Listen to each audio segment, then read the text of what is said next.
নির্বাচনের প্রস্তুতি বিষয়ে উচ্চ পর্যায়ের বৈঠক করেছেন প্রধান উপদেষ্টা ডক্টর মোহাম্মদ ইউনূস। এ ব্যাপারে সংবাদ সম্মেলনে বিস্তারিত জানিয়েছে তার প্রেস উইং। এ বিষয়ে আমরা জানতে সরাসরি যুক্ত হচ্ছি সহকর্মী সাজেদা সুইটির সঙ্গে।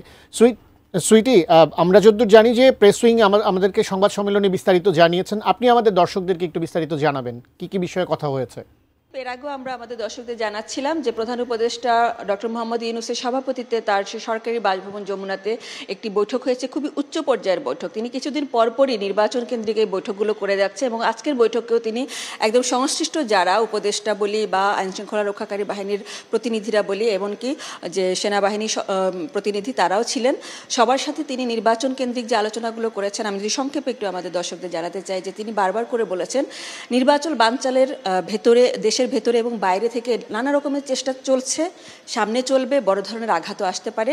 সেসব মাথায় রেখে আসলে নির্বাচনের যাবতীয় প্রস্তুতিগুলো নিতে হবে। তিনি নির্বাচনের সূচি তো ইসির উপরে নির্ভর করছে যে তারা কবে দেবে, তার আগে যেসব সার্বিক প্রস্তুতি থাকবে, প্রাথমিক যে প্রস্তুতিগুলো, যেমন পদায়নের ব্যাপারগুলো থাকবে। গত তিনটি নির্বাচনে যারা নির্বাচন সংশ্লিষ্ট ছিল, তিনটি নির্বাচন যেহেতু বিতর্কিত, সেই নির্বাচন সংশ্লিষ্ট ব্যক্তিদেরকে কোথাও পদায়নে না দেয়া, বিশেষ করে ডিসি, এডিসি বা ম্যাজিস্ট্রেট হিসেবে তারা যেন কোথাও না থাকেন, বা রিটার্নিং অফিসার পদে যারা ছিলেন, এই সংশ্লিষ্ট যে পদগুলোতে ছিলেন যারা, তারা যেন কোনোভাবে কোনো সংশ্লিষ্টতা এবারে নির্বাচনে তারা না থাকেন, কোনো রকমের বিতর্কের সুযোগ যেন না থাকে, এ ব্যাপারে তিনি বারবার করে জোর দিয়েছেন।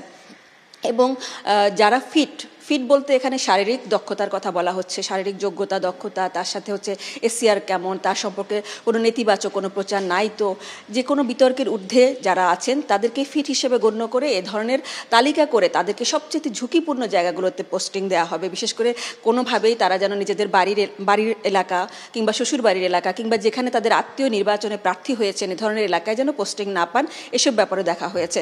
এর মধ্যে কিন্তু 64 জন ফিটনেসের ভিত্তিতে তারা তালিকাভুক্ত হয়েছেন। এভাবেই সব দিকেরই প্রস্তুতিগুলোতে যাতে করে কোনো রকমের ভুলচুক না থাকে, কোনো রকমের নিরাপত্তা যেন ঘাটতি না থাকে, এইসব ব্যাপারগুলোতে তিনি বারবার করে জোর দিয়েছেন।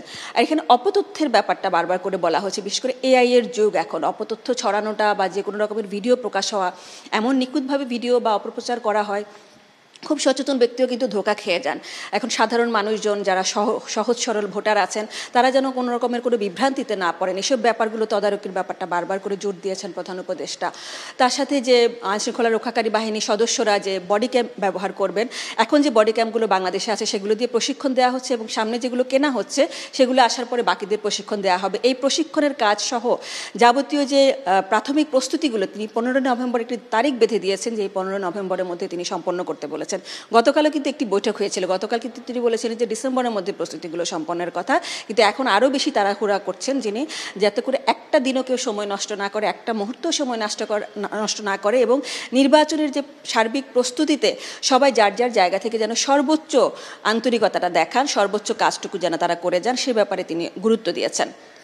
এখানে প্রশ্নোত্তর পর্বে প্রধান উপদেষ্টার যে প্রেস সচিব শফিকুল আলম তিনি জানাচ্ছিলেন যে নির্বাচনের যে সূচি ঘোষণার ব্যাপারটা নিয়ে সবারই তো একটা প্রশ্ন থাকে। তিনি বলছেন যে ইসির ওপর নির্ভর করছে যে নির্বাচনটা কবে নাগাদ তারা সূচি দেবেন, তবে ইসি এর মধ্যে জানিয়েছে যে ডিসেম্বরের প্রথমার্ধে তারা একটা ধারণা দিতে পারবেন যে নির্বাচনের সূচিটা তারা আসলে কবে দিতে পারবেন। টানা তৃতীয়বার অর্জন করেছে দেশের সেরা সুপার ব্র্যান্ড স্বীকৃতি বসুন্ধরা টিস্যু। নির্বাচন ফেব্রুয়ারির প্রথমার্ধে হবে, এই ব্যাপারটা সরকার ধরে নিয়েছে, সবাইকে বলছেন এবং সেই হিসেবেই কিন্তু সার্বিক প্রস্তুতি হচ্ছে। এখানে গণভোটের ব্যাপারটা যেহেতু বারবার করে আসছে, গণভোটের ব্যাপারে সরকারের কোনো বক্তব্য আছে কিনা সেটি জানতে চাওয়া হয়েছিল। তিনি বলেছেন যে জাতীয় নির্বাচন কেন্দ্রিক প্রস্তুতির ব্যাপারে এখানে মিটিংটা হয়েছে এবং সেই কেন্দ্রিক কি প্রস্তুতি চলছে। তারপরে এর মধ্যে আজকে যেমন আলোচনায় আছে যে সাবেক প্রধানমন্ত্রী শেখ হাসিনার বিভিন্ন জায়গায় আন্তর্জাতিক গণমাধ্যমগুলোতে তার বিভিন্ন সাক্ষাৎকার আসে, এই ব্যাপারে সরকারের অবস্থান জানার ব্যাপারে প্রধান উপদেষ্টা প্রেস সচিব জানালেন যে এটা আসলে আন্তর্জাতিক অপরাধ ট্রাইব্যুনাল দেখবে, তবে যেহেতু তিনি গণহত্যার সরাসরি নির্দেশদাতা হিসেবে বিভিন্ন তদন্তে এসেছে, সেই ব্যাপারটি যেন গণমাধ্যম মনে রাখে সেটি তারা আশা করেন।